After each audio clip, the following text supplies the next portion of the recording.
दलित मुसलमान करो विचार।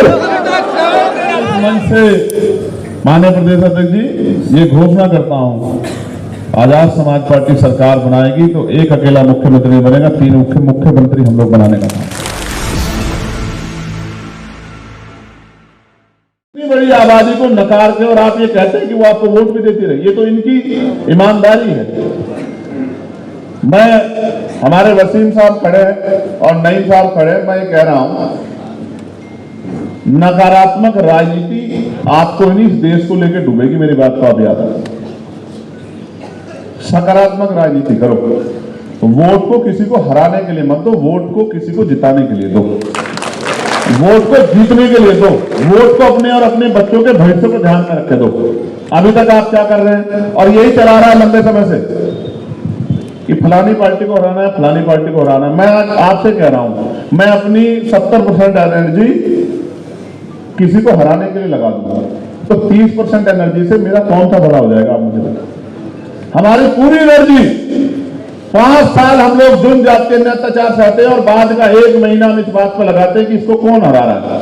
मैं ये कह रहा हूं, जब तक आप कुर्सी पे नहीं बैठोगे, जब तक आपके बच्चे पटवारी, सेक्रेटरी, पुलिस, सीआरपीएफ का जवान, सीएसएफ का जवान, एडीएम, डीएम, एसडीएम नहीं बनेगा, सीओ, एसपी, डीएसपी नहीं बनेगा, एडीजे, डीजे नहीं बनेगा, तो आपको कैसे लगता है कि वो आपके साथ न्याय कर पाएंगे? आज भी तो अधिकारी तो आज भी है नहीं है, बताओ कुर्सियों पे है या नहीं है?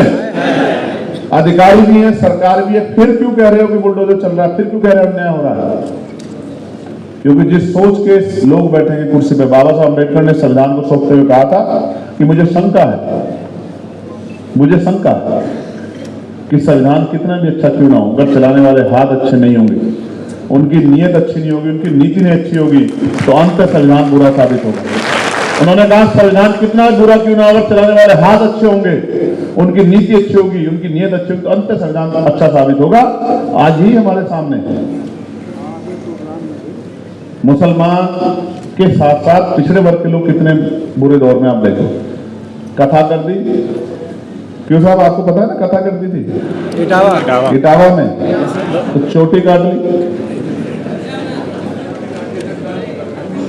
किस चीज से शूट किया है?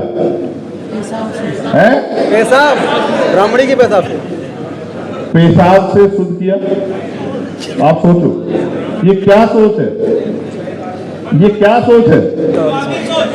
जिसके ऊपर पड़ती है उसको ही लगता है कि मेरे ऊपर ही शोषण हो रहा। मैं आपको सच कह रहा हूं देहरादून वालों, शोषण तो यहां सभी पे हो रहा है। जो सरकार के विचार के साथ नहीं है, चाहे वो अगड़ा हो या पिछड़ा हो या मुसलमान हो या दलित हो या वो कर्मचारी हो या अधिकारी हो, सब शोषण के शिकार हैं। ये सरकार उन्हीं की है जो पूंजीपति उनके साथ खड़े हैं या जो उनकी बात कर रहे हैं, ये सरकार उन्हीं की।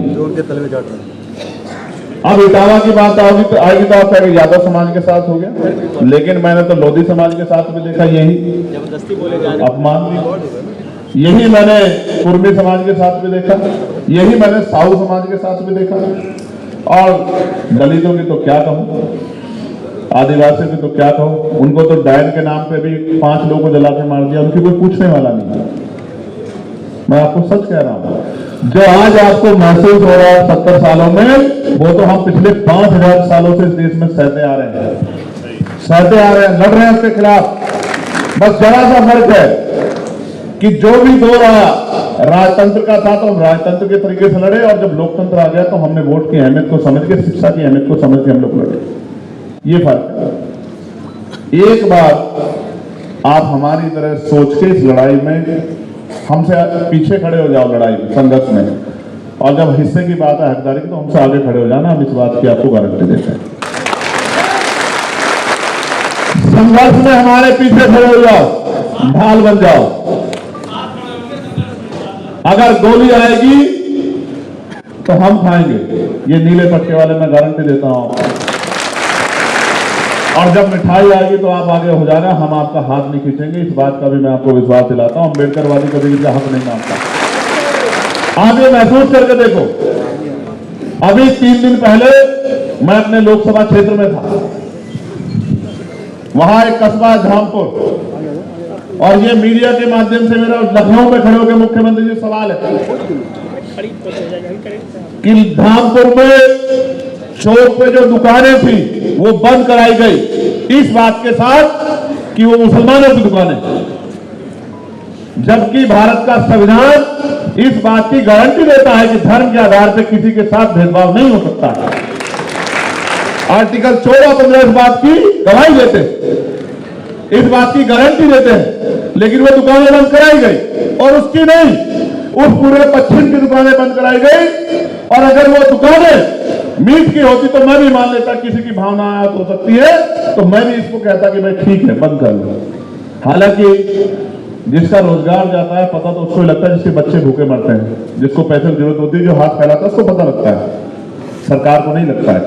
लेकिन वो दुकानें चाय की थी, वो दुकानें नाई की थी, वो दुकानें छोटे छोटे कारोबार की थी और उनको इसलिए कहकर बंद किया गया कि भाई माहौल खराब है, हालात अच्छे नहीं है। आप तो मुसलमान हो, मुजफ्फरनगर में तो एक हिंदू ही था, उसकी दुकान पे प्याज मिल गया, उसकी दुकान तोड़ दी गई। भाई हमें आपकी परवाह है। मैं पूछना चाहता हूं कि आपकी पुलिस क्या कर रही है, आपकी इंटेलिजेंस क्या कर रही है, आपकी कानून व्यवस्था क्या है?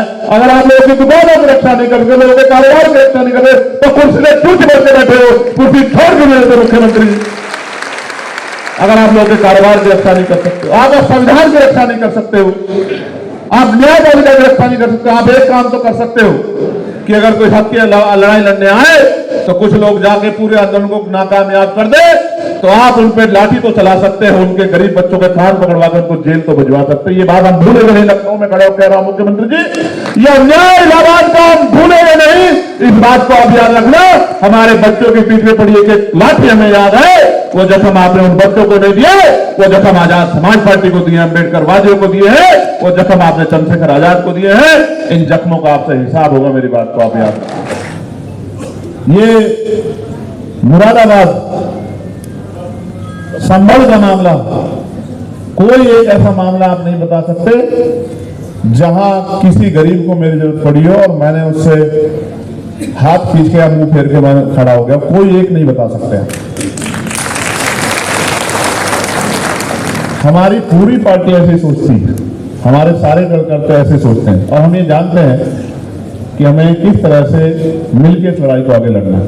कोई एक जाति एक धर्म के लोग आंदोलन को कामयाब नहीं कर सकते, हमें सबको मिलकर इस लड़ाई को लड़ना है। तो आपके मसला जो आपकी समस्या है वो हमारे सामने है और मैं आपको विश्वास दिलाता हूं, यहां तो आपके जैसा भोला मैंने नहीं देखा है।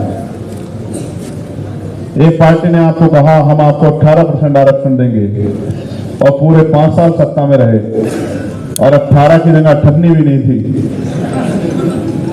और पूरा बीत गया सब कुछ, और फिर उसके बाद दोबारा चुनाव आकर फिर देंगे, आइए फिर देंगे, आइए वोट दीजिए।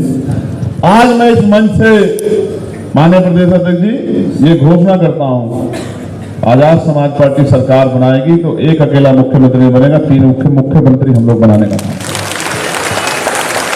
मुस्लिम समाज से, पिछड़े समाज से, पिछड़े समाज से, शेड्यूल कास्ट के लोगों से हमारी पार्टी इस बात गवाही देती है कि हमारे यहाँ कोई भी राष्ट्रीय अध्यक्ष हो सकता है, हमारी पार्टी का कॉन्स्टिट्यूशन बात गवाही देता है, हमारे यहाँ कोई भी प्रदेश अध्यक्ष हो सकता है, हमारी पार्टी कॉन्स्टिट्यूशन बात गवाही देता है, हमारे यहाँ कोई भी चीफ मिनिस्टर बन सकता है, हमारी पार्टी का संविधान बात गवाही देता है कि हमारी पार्टी से कोई भी प्राइम मिनिस्टर बन सकता है, कोई एक जाति धर्म का व्यक्ति नहीं बन सकता। इस बात की हमने अपने कॉन्स्टिट्यूशन में गवाही दी। मैं आपका यहाँ पहुंचने पर बहुत धन्यवाद करूंगी। समय बहुत हो गया है, समय बहुत हो गया है। दलित मुसलमान करो विचार, पिछड़े दलित मुसलमान करो विचार, पिछड़े दलित मुसलमान करो विचार, आवाज दो, आवाज दो। मैं तो धन्यवाद देता हूं। मैं अकेला ऐसा शख्स हूं जिसको कहने में कोई प्रश्न नहीं कि मुस्लिम भाइयों ने नगीना में मेरा बहुत साथ दिया, मुझे वोट दिया, मुझे नोट दिया, मेरी मदद की। और ऐसे बहुत सारे लोग हैं जो पत्रकार साथियों को सुनना चाहिए। लोकतंत्र में जनता मालिक होती है, इनका कर्ज है मेरे ऊपर नगीना के लोगों का, और मैं जब तक जीऊंगा, जीवन के आखिरी क्षण तक, जब तक मेरे शरीर में लहू का आखिरी कतर रहेगा, मैं इस कर्ज को उतारता रहूंगा। इस बात का मैं आपको वादा दिलाता हूं। लेकिन कुछ ऐसे शख्स भी हैं जिन्होंने एक एक महीने के रोजे वहीं बिताए, जिन्होंने अपनी ईद का त्यौहार जो 1 साल में एक बार आता है वहीं बिताया, जो अपने घर नहीं लौटे, अपने परिवारों के बीच नहीं पहुंचे, जिनके घर में जिनकी वालिदा बीमार थी, जिनके वालिद साहब बीमार थे, जिनके बच्चे ईद पे उनकी राह देख रहे थे, वो ऐसे सिपाही आजाद समाज पार्टी के जो डट के वहां काम किया और लोगों तक मैसेज पहुंचाने का काम किया। देखो एक मैसेज का असर देखो, मैंने कहा था असलम भाई यहाँ बैठे हैं कि वोट तो आप नगीना के लोग दोगे, लेकिन ये आवाज पूरे देश के गरीबों की बनेगी। मेरी बात को आप याद रखें। कोई ऐसा मसला नहीं है। लोग कहते हैं कि आप मुझे पावर में ले आओ, फिर आप देखना मेरा जोर, मैं आपको चांद पे ले जाऊंगा, मैं आपको मंगल पे ले जाऊंगा। मैं आपको ये कह रहा हूं, जब मैं सांसद भी नहीं था, जब मुस्लिम भाइयों को, पिछड़े वर्ग के भाइयों को, किसानों को, पहलवानों को, नौजवानों को मेरी जरूरत पड़ी है, लखनऊ इस बात का गवाह है कि 5 दिन तक 69,000 शिक्षक भर्ती पर मैं यही जमीन पे लेट के उनके बीच में रहता था और सरकार को झुकाने का काम हमने किया था। ये बस बात की गवाही। जब पहलवान बेटों का मामला है, मैं वही था उनके साथ डट के मौके पे। जब एनआरसी का मामला आया, मैं फिर कहूंगा, लोग कहते हैं आप मुझे वोट दे दो मैं आपकी लड़ाई लड़ूंगा। कभी मैंने वोट की लड़ाई लड़ी नहीं लड़ी वोट की लड़ाई। एनआरसी का मामला आया, मेरे साथी यहां गवाह हैं, जब हमने बैठ के वो कार्यक्रम बनाया था, मुझे गिरफ्तार किया गया, मुझे जेल भेजा गया, मेरे ऊपर आरोप लगाया गया कि चंद्रशेखर ने भड़काऊ भाषण दिया है।